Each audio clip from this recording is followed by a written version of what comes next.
Sir, start பண்ணலாமாங்க sir?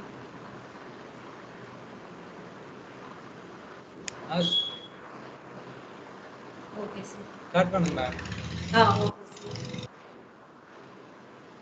Good evening to one and all present here. On behalf of EEE Department SRM VEC, my warm welcome to the speaker of this session, Mr. B. Mailesh, and also I welcome our HOD sir and faculty members and students of our EEE Department. On this occasion, I thank our management, principal and vice principal for supporting us to conduct such type of event. Today's session speaker is Mr. B. Mailesh. He is our alumni, and then now he is working as the working in the associate system engineer in IBM India Private Limited, Chennai. Welcome, Mailesh. Yeah, thank you, ma'am. Start your session. Welcome, Mailesh. Yeah, thank you, sir. Thank you. Okay, so I guess we could move on to the session. Let me share my screen now. And are you able to hear me, everyone? Able to. Okay, thank you.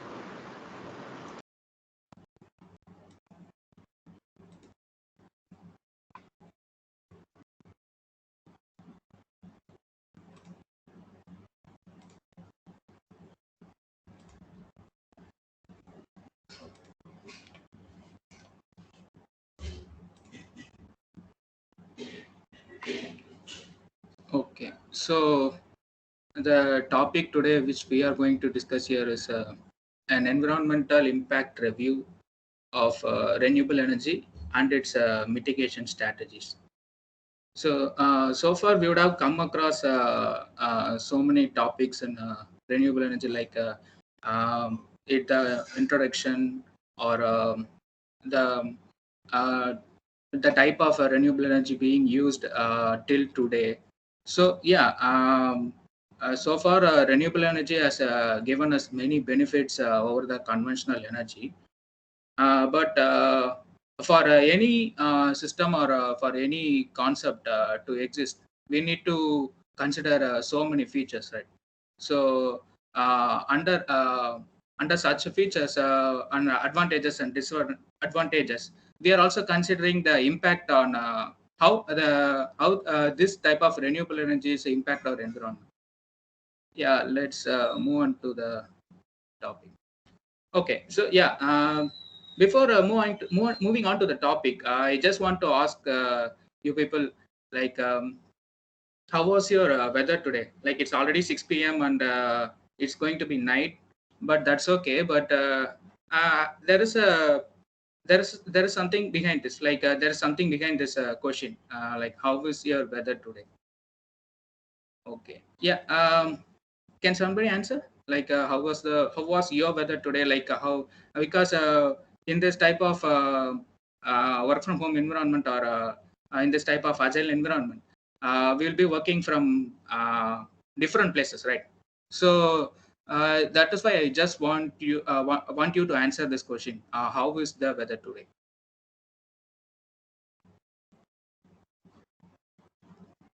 Okay. Anybody from the student panel?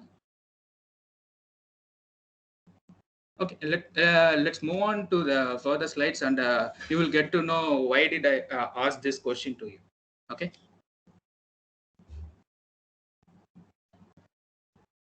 Yeah. We know that energy can be used, or energy can be transformed from one form to another, right? We have studied in the law of conservation of energy and all of the theories. But what is this renewing the energy? Like, are we going to renew this as a monthly subscription or what? But what is that exact term? Like, renewing the energy. Like, we could be able to renew the energy. So we are going to check whether we can actually renew the energy or not. So for that, we have some simple definition for that renewable energy, right? All these definitions we already know. Like, we are already come across such, because we have been hearing renewable energy so far from our lower standards to our college or something. Yeah, but the simple definition says that renewable energy is the energy that is collected from the renewable resources. So, and that renewable resources need to be a natural one, right? If it is something artificial, how come that could be a renewable one? So yeah, renewable energy is most probably a natural one that can be replenished on a human time scale. Like it renews, it can be available day by day. It can be available and can be available every day and any time. So such type of energy can only be called as renewable energy. So such type of energy we have in abundance in our Earth and in our universe, right? Um, the primary one is sunlight. So sunlight we have sunlight everywhere all over the world and all over the universe too. And next is the wind, rain. Rain is nothing but the water, hydro energy. So and then tides, which we can harness the energy from the motion of oceans and tides, right? So tides, waves, and we could also take energy from earth in the form of heat. So that is how this definition comes, right? Yeah, using this type of available energy, we could turn such type of energy into electricity, and that can be used for many purposes. And major purposes include this electricity generation, water heating and cooling, transportation, and rural energy services. Okay. Yeah. We are speaking about renewable energy here, but why not conventional sources of energy? What's wrong with it? Like renewable energy is fine, but why did we choose renewable energy over conventional energy? Uh, does anybody have an idea? Like you would have come across, right, from the students panel? Okay. Yeah. So first of all, it's time consuming to extract. When you take the conventional form of energy, thermal energy, you need coal, right? You need coal and um, most predominantly used material is coal. So that need to be extracted, and it takes a long time, and it also takes a more amount of energy to refill too. It takes millions of year to form, right? The carbon. So it's time consuming to extract not only coal but also the other forms of conventional type of energy, like nuclear energy too, right? So nuclear energy can be created, but it takes a long time, right? It takes a long time to achieve a stable state, and it also takes a long time to restart them. So that's how it's time consuming to extract. And its contribution to climate change is not fruitful. It's not affirmative. It mostly causes negative impact on our environment, right? Like we produce thermal energy. Coal is most predominantly used material for thermal energy and all. We produce uh, some kilowatts and megawatts of energy, but when it comes to the environment, it releases a enormous amount of carbon emission, enormous amount of other harmful gases, right? So and when it comes to nuclear energy, we dump nuclear waste into our landfills, and also store our nuclear, which cannot be easily decomposed. It takes years and years of time to decompose such type of energy, right? So that is that contribution, negative impact, which causes which contributes to climate change, the conventional energy. Yeah. And the contribution to acid rain. Yeah. Not only from the carbon emission, but also we have some other type of gases, which all go and settle on the top of a top layer of the earth, predominantly troposphere and other types of layers. So they go and settle there, and when when we receive rainfall on our earth, on our land surface, the acids, the harmful gases mixes and then causes acid rain, which causes harmful consequences both to plant and animal life, and also the monuments, mega structures we have built. Yeah, it's so consequently that's going to affect humans, not only humans, but also plant and animal life, wildlife, and other living beings on earth. And it's not viable for future generations, right? Because when you are going to constantly dug out all those type of coal, when you are constantly going to do this type of practice for n number of years, that's going to consequently there's no resource available for future generations. So we need to switch to renewable energy. And yeah, it's dirty. Like we cannot produce clean energy, right? We cannot get 100% efficiency of power. Like whatever input is given, we cannot get 100% as an output, and it's not clean. We get some byproducts too in conventional sources of energy. So these are all some of the compelling reasons to force us to move on to the renewable energy. Yeah, we have this. There are many types of renewable energy sources, but as far as most of the people know, as far as most of the researchers and most of the person who are interested in environment, they know this type 6 type of energy: solar, wind, hydro, tidal, geothermal, and biomass. So this 6 type of energies constitute much in deciding our future, like in deciding the future of Earth.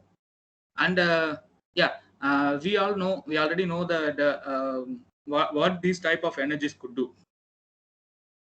Like solar energy, the solar energy is the electricity which is taken from, which is produced from the solar energy, is from the source is from the sunlight, right? The sunlight gets converted. We harvest energy of sunlight, and then transform that into electricity using the PV panels, right? Photovoltaic cells, and other forms of photovoltaic material. So that is the solar energy. And the wind, we know we use the wind turbines, vertical and horizontal wind turbines, and other forms of wind energy harvesters. We transform that kinetic energy. It gets converted into potential energy, and then it gets converted into consequently the electrical energy, right?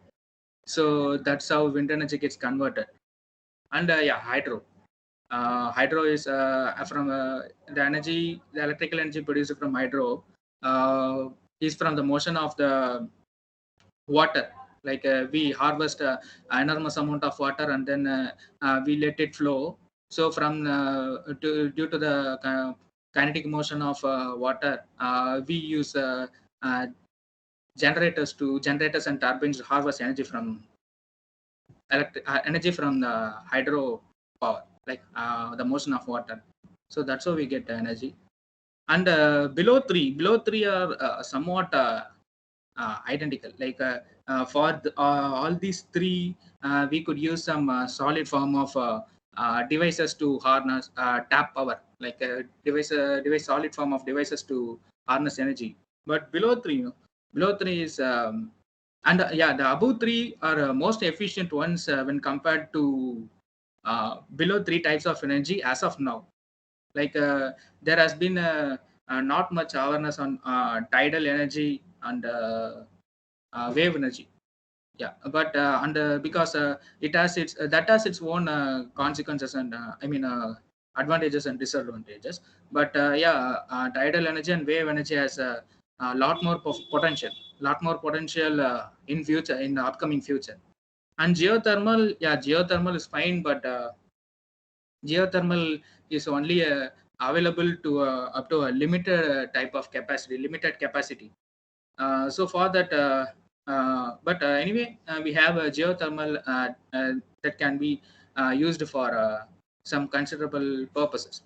Like we harness the energy trapped in the form of, trapped inside the earth in the form of heat, and then we then convert them and then use them for our daily purposes. And it can be also combined to form a hybrid energy system too. And yes, biomass which can be we use the natural organic matter like bags of sugarcane and other degradable biodegradable organic waste to transform that into energy, right? So these are all some basic like basic definitions of or basic explanations for the renewable energy sources. Yeah. So before moving on to the major impact, major we could say the impact can be said as a double-edged sword. Like there are both positive and negative impacts. But before that, we need some considerations to how that's being impacted, right? So that's how we could we should need some parameters. We should need some parameters, some basic considerations uh, to measure how the impact is being done by the renewable energy to the environment, right? So we have some basic parameters like air, water, land, wildlife, and human health. Yeah. Uh, when it comes to air, like air is one of the major impact factor depending upon the type of energy used, like solar, wind, hydro, and all. No? So air is one of the major impact factor in terms of greenhouse gas emissions, acid rain, ozone. All these things come under conventional energy too. But yeah, it's there. It's there in renewable energy in the form of greenhouse gas emissions also. And so yeah, greenhouse gas emissions, acid rain, ozone, and yeah, also this fine articulates and particulate matter. Actually, that's a particulate matter. Uh, fine particulate matter causes more impact than the other gaseous forms of air. And yeah, we have sulfur oxides, nitrogen oxides, and mercury too. So this is how air is being one of the impact factor.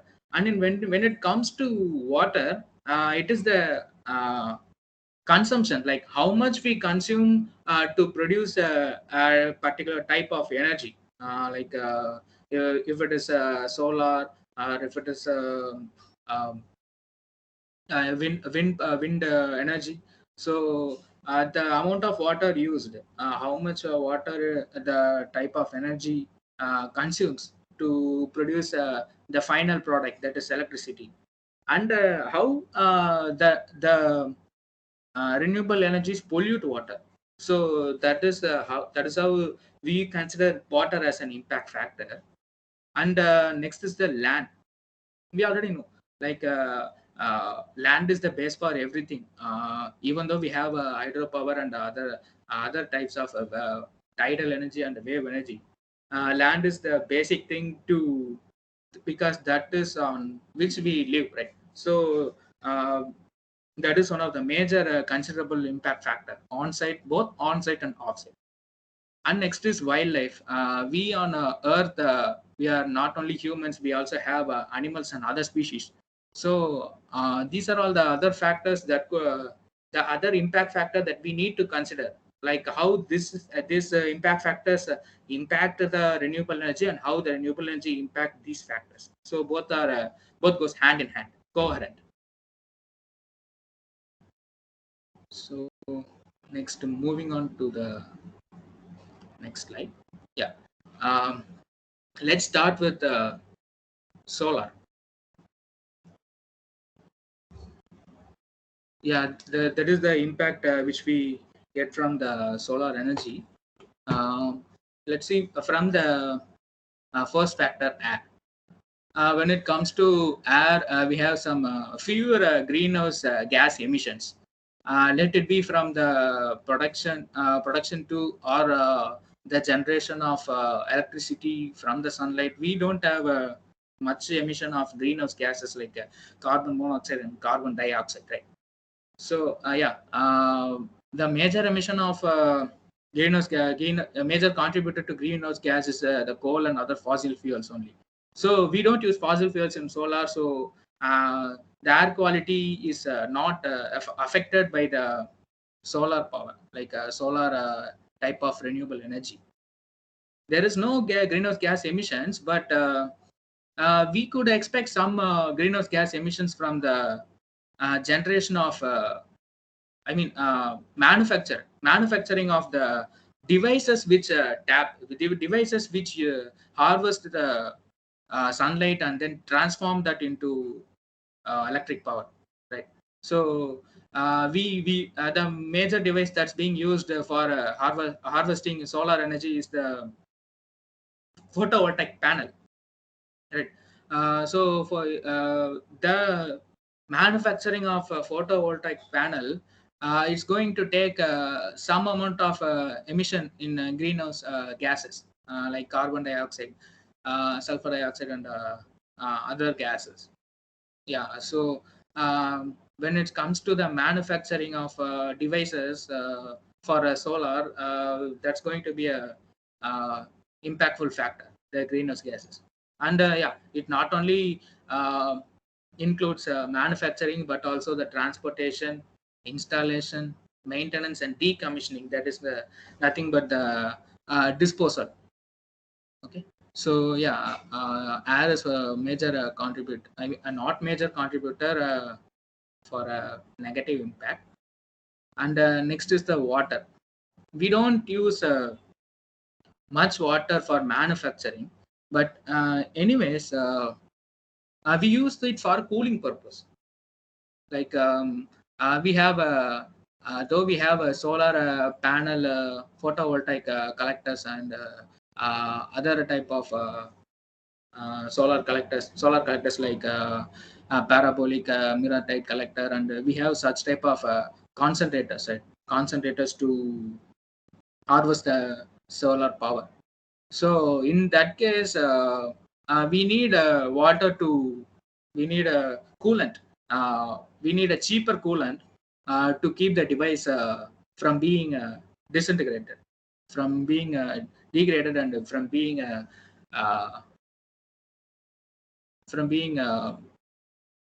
degraded soon. So so for that, water is being as a coolant. So there is an impact on the side of water for renewable solar type of energy. And next is land. For land, we use for solar power, for solar panels and other solar type of solar concentrating collectors. We use enormous amount of land. We need a large amount of land to tap the sunlight and then track it, tap it, and then to convert them into electricity, right? So for we need a large land area for installation. In spite of also we have alternative patterns, although we have alternative arrangements which consumes a lesser amount of land, but we have a larger amount of we need a large amount of land to install the PV panels and the photovoltaic collectors. So there is also impact on land by the solar power in the material extraction too. The devices used, the PV panels, the major source of PV devices is silicon, and we get it from the land only. And the major contributor is land. So we extract it from the land, manufacture, and then disposal is also from land. And the most interesting thing about solar panel is that we cannot recycle it. Like once it's being used, it's so difficult to recycle. So that goes as a waste in land only. And of course, wildlife. When we have a when we have a need to install a large amount of solar energy collecting devices on land, of course, that's going to impact wildlife in terms of deforestation. We need a large amount of area. Just think about a forest area in which we have a large amount. We have a large amount of sunlight. We could have a large potential to um, harness the sunlight, right? So there we have we need to install such type of panels there, and so uh, consequently we are going to do the deforestation there. And yeah, moving on to next one.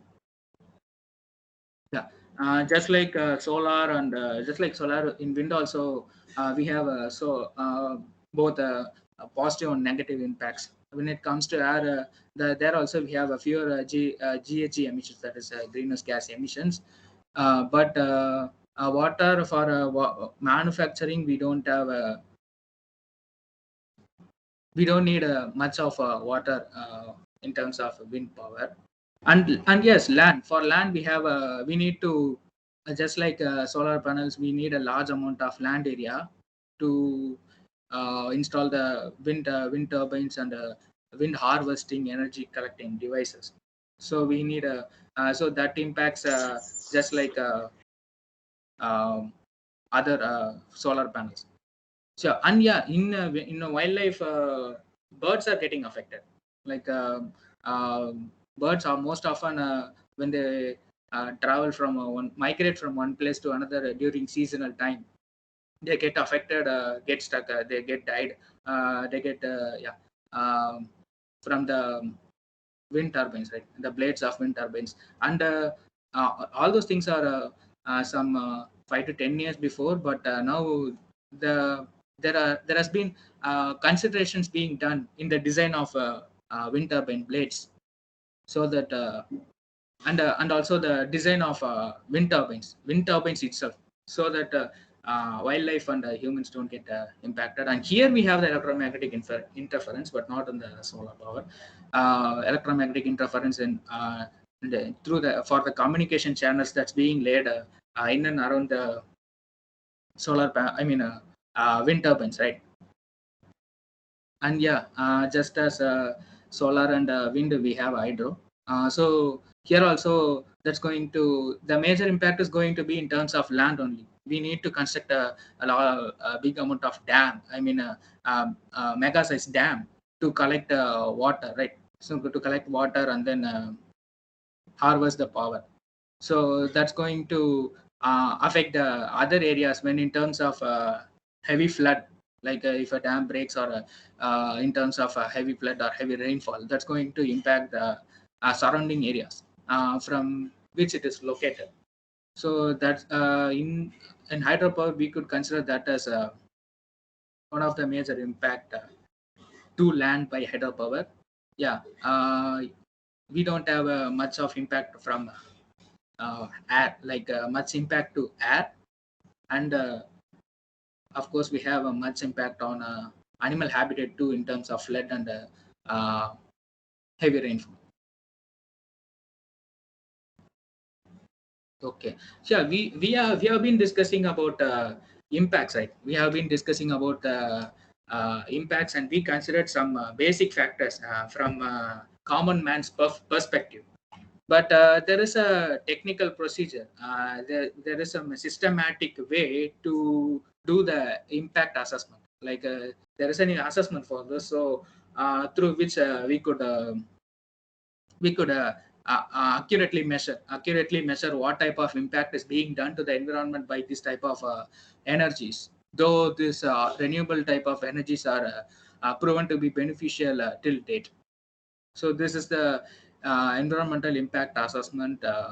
This is the systematic way where we evaluate the environmental impacts of a proposed project or development, uh, taking into the account interrelated socio-economic, cultural, and human health impacts, both beneficial and adverse. So here, not only the environment is being considered, but also we need to hear public opinions, and we also need to we should not disturb the political and cultural norms followed in that particular place of project. So there are so many considerations to do environmental impact assessment. And in India, it started by the year 1976, between 1976 to 1977. When the Planning Commission asked the Department of Science and Technology to examine the River Valley projects. So River Valley mostly alongside the banks of river, or it might relate to the hydropower. So yeah, and environmental impact assessment in India is it's backed by, actually we have an act for environmental impact assessment. We have an act called Environment Protection Act of 1986, which contains various EIA methodologies and processes.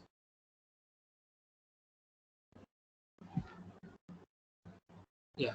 So, as I said, this environmental impact assessment is a systematic way of evaluating the impact of for the environment. We have a process for this, so that involves so many steps. And the first step is that screening. First of all, in order to install a power plant, let it be a conventional or non-conventional, irrespective of the type, that need to be screened. The project plan is first screened for the scale of investment, and then the type of location, the geographical location where it's going to be done, and what type of development through the type of project, what is the development they are going to get, both politically and both politically, economically, and geographically in terms of people. So yeah, the pre-screening is done first, and then scoping. They need to do some impact there, like project's potential impacts, how it's going to have impact economically, how it's going to impact country's wealth, country's economy, the people, and then the market scenario. So we have so many scoping to be done, and also the mitigation possibilities if anything goes wrong in the process of the project. And so there need to be a lot of monitoring that need to be done, and the collection of baseline data. This is something, the study of the geographical location and environment. We need to do some environmental study on the location from which in the location in which the project is going to be done. Let it be both a conventional or non-conventional type of energy. And impact prediction, for that, like forecasting what may be the possible impact before even a successful completion of project, and then using some mitigation strategies to overcome it. Yeah, both the positive and negative impacts, reversible and irreversible impacts, also temporary and permanent impacts. So likewise.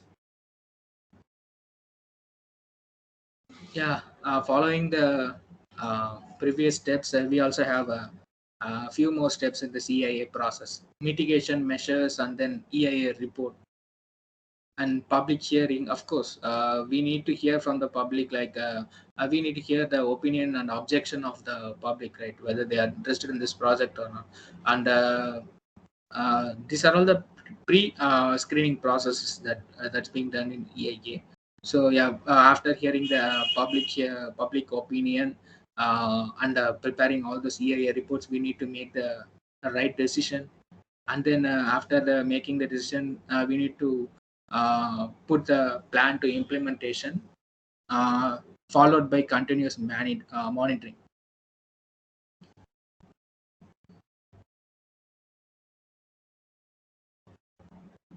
So here we have the complete EIA process, like environment impact process, right? So this is the generalized environmental impact process flow chart. This explains everything, like application or environmental screening. First, we submit a screening form to the higher authority, and then town and country planning development review, and application and screening form. So there are some forms that need to be applied to start this process. So that's how it goes. Limited EAA required, and if the project is not feasible, there that gets in there itself. And yeah, that's how it goes. We have the other process here: scoping, impact analysis, mitigation, public opinion, decision making, implementation. Yeah, submission of design plans, approval, and then we start a project.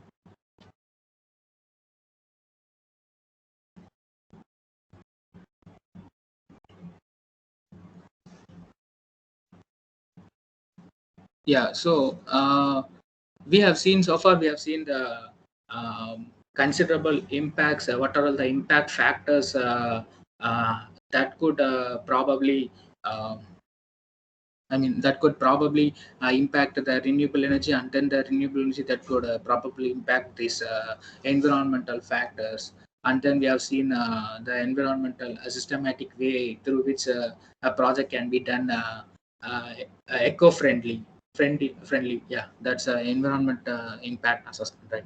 So we also have some major challenges for renewable energy, like renewable energy. It's like a what is it? It's like it's been stuck between two parts of a sandwich. Like it's under an embarrassing situation. The renewable energy, this type of energy has an embarrassing situation, which has challenges from almost all the sides. So yeah, these are all the major challenges for renewable energies.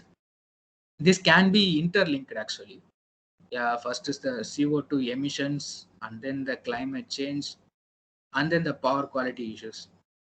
So let's see how these things are being interlinked.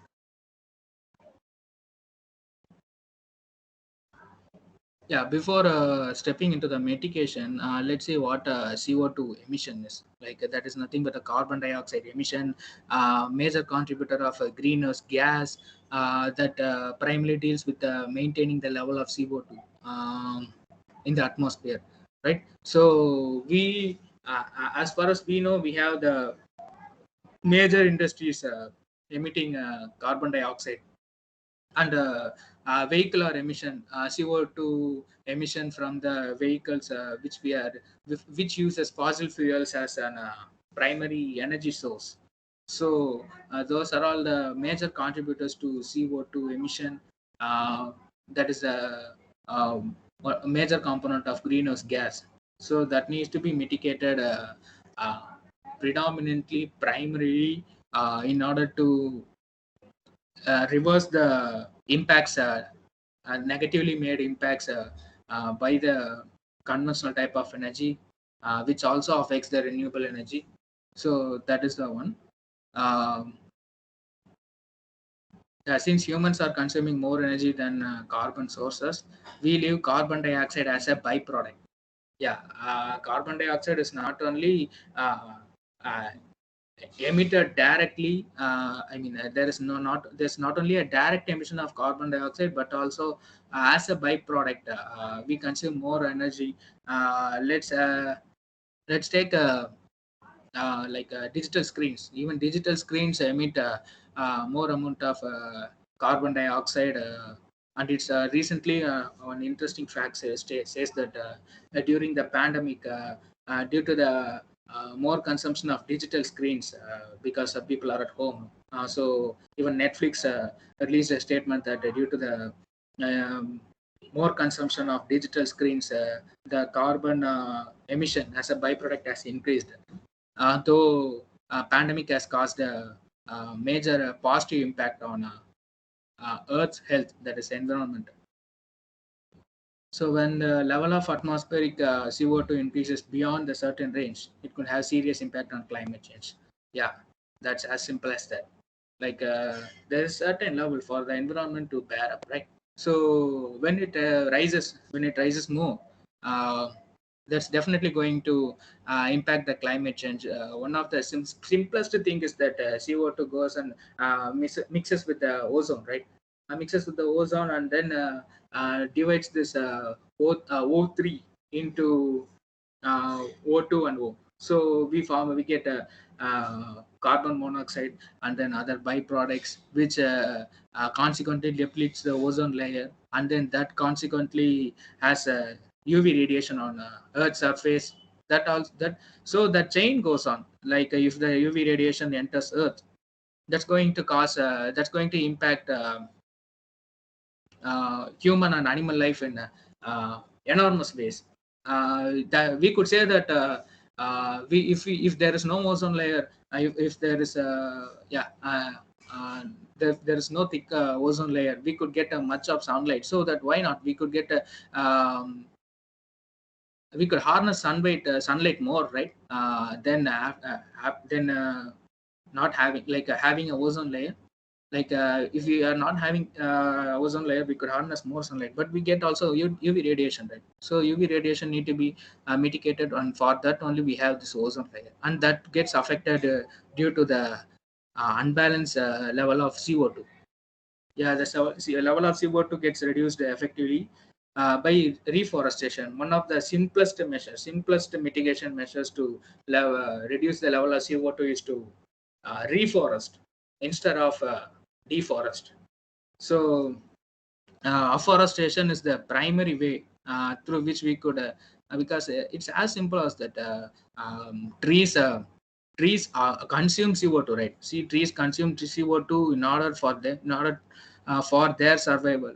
So why not reforest whatever we have deforested?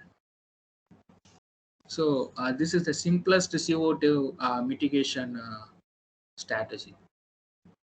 And yeah, these are all some of the systematic ways measuring carbon footprint. If you know for carbon, what a carbon footprint is like, right? That is the total amount of carbon that's being emitted by lives on Earth as a whole.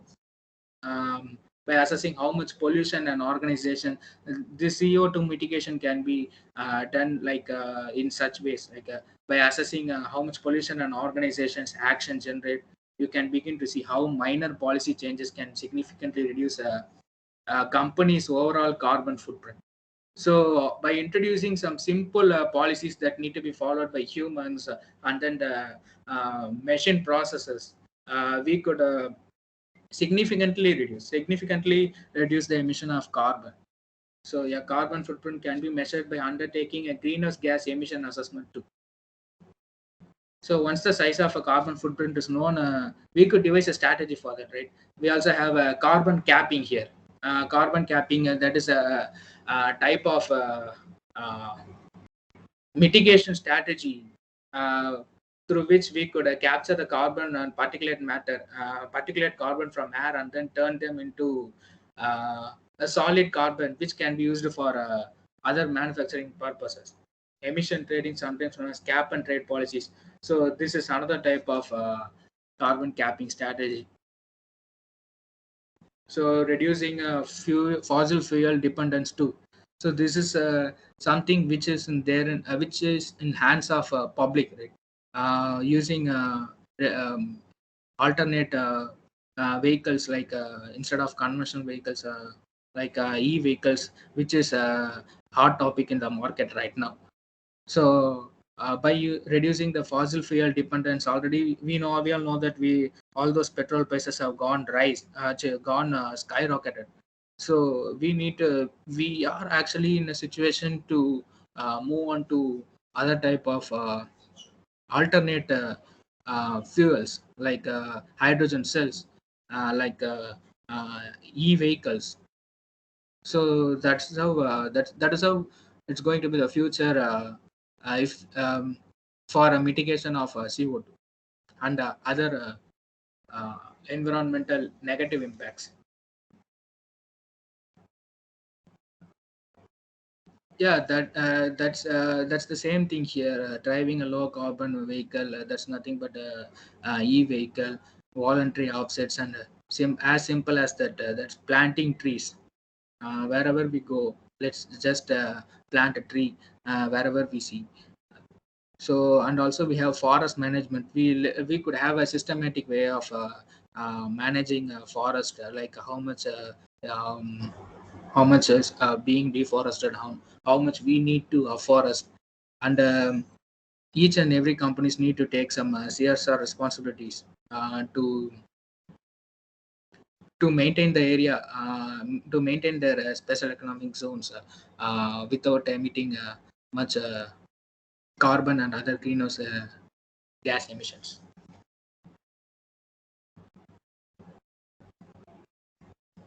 So these are all some of the uh, renewable energy challenges faced on grid. As I said, we need to know the correct right balance between the renewable and non-renewable sources when it's being used in grid. As of now, we don't completely rely on renewable energy, right? We are using it as an hybrid model only, because not all the places we could expect the right type of energy. There are so many factors we need to consider. So we are we are moving step by step to renewable energy. So in this meantime, we use a hybrid type of both conventional and non-conventional type of energy to fulfill the uh, human demands, right? So we need to know the right balance between renewable and conventional and non-conventional type of energy. And more reserves are needed at the time of no operation of wind and solar as per the weather. Yeah, weather plays a major factor, and that is why there is a connection between this CO2 emission and climate change, and then these issues, like if there is a less amount of CO2 emission, that's not going to affect our environment, and let it be an air quality, let it be a proper rainfall. So that is why I just asked you the question, how is the weather today? Because uh, weather is a what to say that is a daily observation of the environment, and climate is the integral observation of weather, right? So that is why I just asked, there is a link between this um, CO2 emission, I mean greenhouse gases emission, climate change, and then renewable energy. So that is what I just want to conclude. With this link being understood, we could rightly assess the impacts made by the conventional energy on this renewable type of energy, and in turn this renewable energy that affects the earth, that affects the environment. So we have this more transmission network and better planning needed, of course. When it's going to be a long transmission network, that's going to be expensive. We also need to work on being cost effective, right? So and the grid services from wind, solar, or other equipment at added cost, like marginal cost, revenues, etc. So these are all some of the challenges when renewable energy is being put on grid and made to work with other type of energies, other type of conventional energies.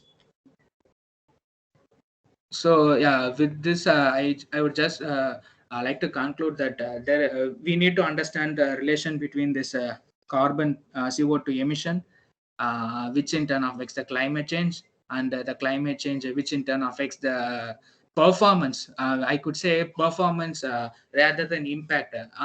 If these two, the CO2 emission and then this climate change is going to be a normal and a healthy one, then probably renewable energy is going to be a better option for us.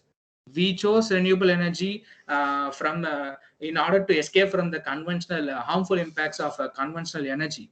But in today's world, in today's situation, the impact which conventional energy had made is huge when compared to uh, that has been made in past years. Like we are not able to counterbalance the impact. So that is why even though we chose renewable energy, that is not being a perfect fit as of now. Rather, the renewable energy sources itself is being affected by this CO2 emissions and the conventional harmful impacts in form of climate change.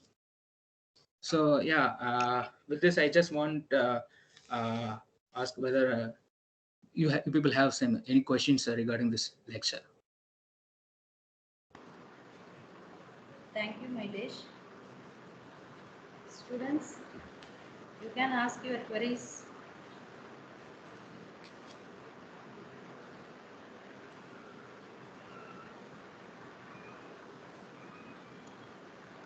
Yeah, if you have any questions, just feel free to ask.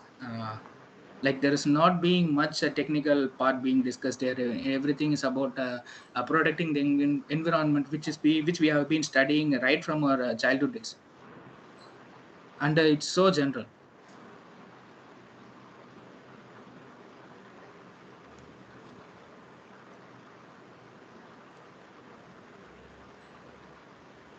Yeah, I guess everything which is being conveyed by me is being understood. Yeah, with this I just want you people to just thank for providing me this opportunity. uh, Even this is a new experience for me to explore this type of very different type of very interesting topic.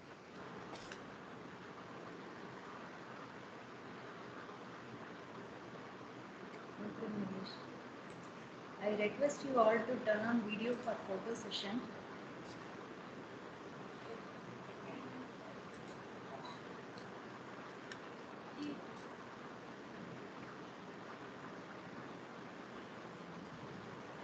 Students,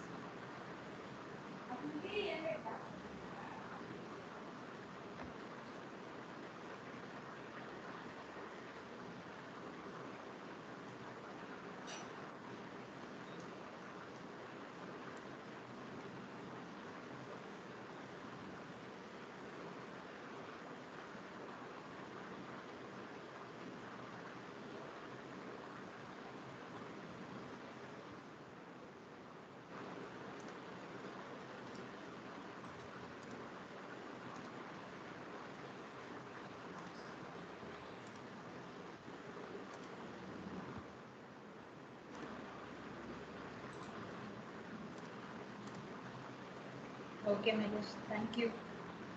Yeah, thank you all. Thank you, the department, the HOD of the department, and other faculties for providing me this wonderful opportunity. This is my first experience, but I hope this will be a best one for me and to develop in future. Thank you. Thank you. Students, feedback link posted in chat box, please fill it.